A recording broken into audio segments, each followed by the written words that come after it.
First time, I'm really excited to be here. It's amazing. Everybody's just embraced us. Everybody's so nice, and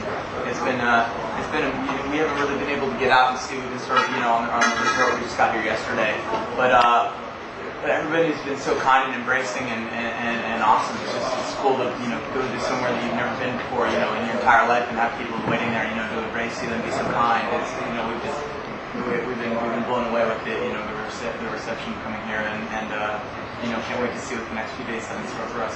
We're really excited for the festival too. Tell us more about what it was like making Love Drunk and Making Love Drunk was for me was a really hard struggle from the beginning. I mean, there were a lot of expectations, especially for myself and for my three best friends who are my bandmates. It's like you're always terrified of that sophomore slump, and you're always terrified of how you advance your sound. How do you create something completely unique? How do you step outside the boundaries of a tag or a genre and become your own entity? How do you become not part of a group of bands, but how do you become Boys Like Girls? That band that is its own thing. And it took a little while. I was some days I would be hiding in bed, just totally afraid of it. And it sort of all came together, and when we wrote the first song on the record, Heartbreak, and just started taking these crazy chances and trying to make this really wide. We spent 3 years on the road with our last record, so the songs, as the crowd through, the song through, it became bigger and larger and spread out musically, and sonically became kind of where we wanted to go with this record. So when we got in the studio and hit Heartbreak, it was like kind of opened all our eyes to what we could do musically and how we could spread it wide open and create a sound that would keep us totally stoked and happy on the stage, and really advance and mature ourselves and keep our fans happy, and possibly really gain a bunch of new fans too. How great is it stepping in front of screaming millions of screaming girls? Pretty crazy, pretty surreal. It kind of feels like you're in a movie sometimes. You guys recorded the album both in Vancouver and also in New York. Yes. Did that influence the musical direction of the album? I think every place brings like a new element, so it's cool doing one place brings this and another place will bring that. So I think that really helped in creating and the creative force, helping with that whole idea. Just two completely different vibes. You get two completely different feelings from one, Vancouver, which is pretty much a brand new place to us with brand new people. That brings out something in you, and then there's the comfortable feeling of Sam Sluggo that we've worked with before in New York, which we're very familiar with. So just kind of going between two places, you can't really get stuck in like a rut with writing, creating the record and everything. So I think that definitely helps. It was definitely interesting. Definitely took away from the cabin fever, being in one place in one time, and up in Vancouver, a lot of it, Grindhouse focused a lot on sonics and waking sound, and Sam Sluggo, and it was about the vibe, and I think it created something cool and unique, and made every song on the record really stand out as its own piece, and not just be one of those records that you listen to and have every song sound the same. We wanted to create a real piece of art, not just another record filled with songs. We just wanted to really have every song really speak for itself and come together as a unit.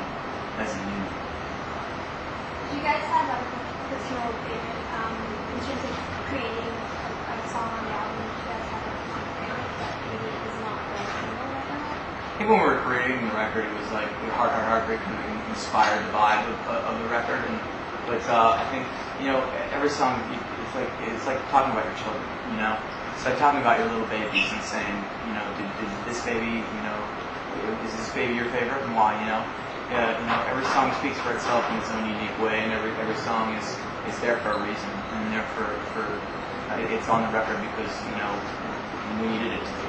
We needed to show that to our fans, and we needed to play that for ourselves, and that's kind of how it was. Are all the songs based on real life experience? Absolutely. All of them. Since the first record is, it's been, the songs have been written like a journal, whether it be feelings and comments on kind of, how things are, or how I feel, or about personal relationships, and whether it's the highest of highs or the lowest of lows. Do you ever feel like turning the car around going back to people in real life, you were talking about your high school sweetheart. No. You know? She's got a boyfriend now. We'll let her. We were listening, sorry. We'll let her. We'll let her keep it. Okay. I'm over it. Next question. How did the collaboration with Taylor Swift come about? She wrote an article.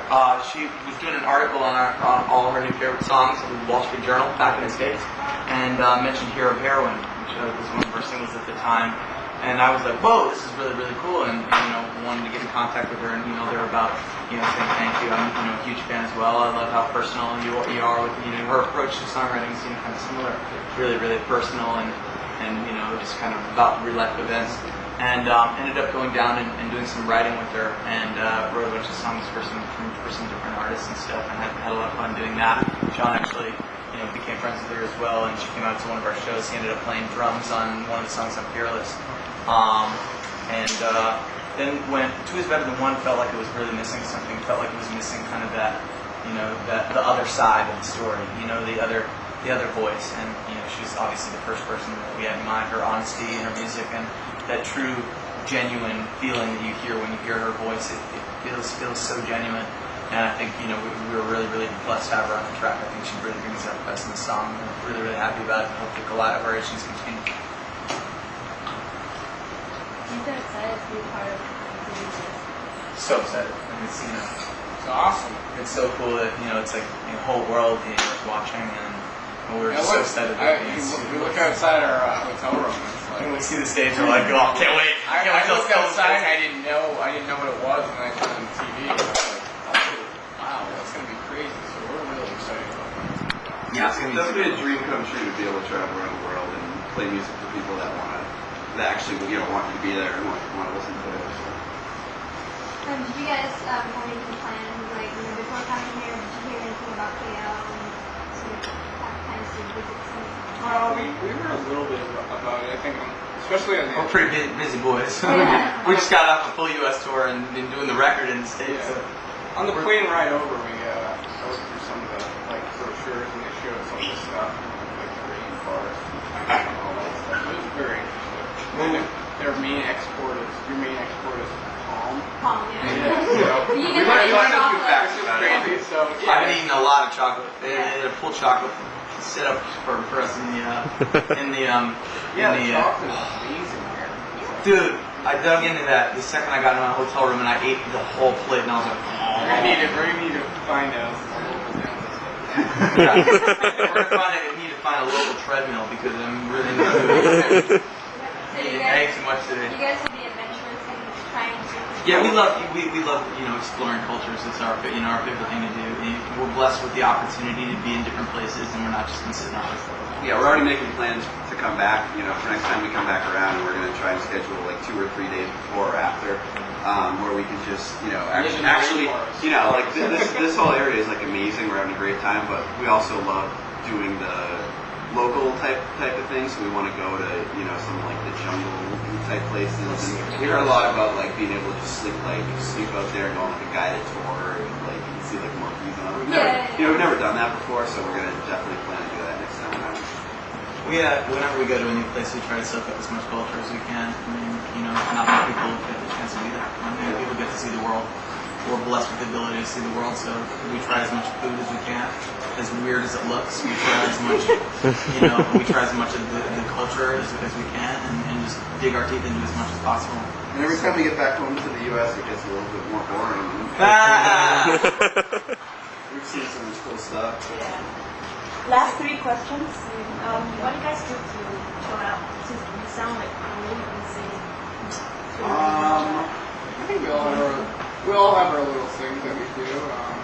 But I think generally we'll spend some time on the internet. We'll try to talk to our family and stuff back home with our friends, and we'll try to keep update our fans and stuff like that.